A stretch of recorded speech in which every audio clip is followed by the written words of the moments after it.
Lo que ayer era un sueño hoy se hace realidad. Primitivo avanza fuerte y lo malo se queda atrás. El compromiso hoy es está haciéndole un cariño a este pueblo que se lo merece.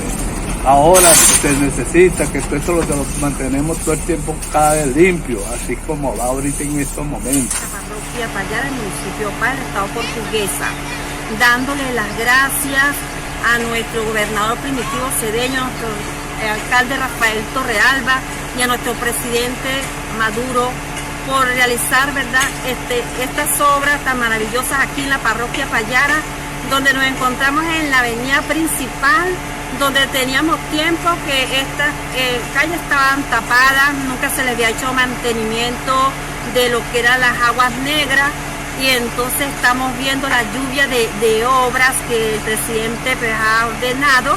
Mil gracias a los gobernadores, al alcalde y a nuestro presidente Maduro.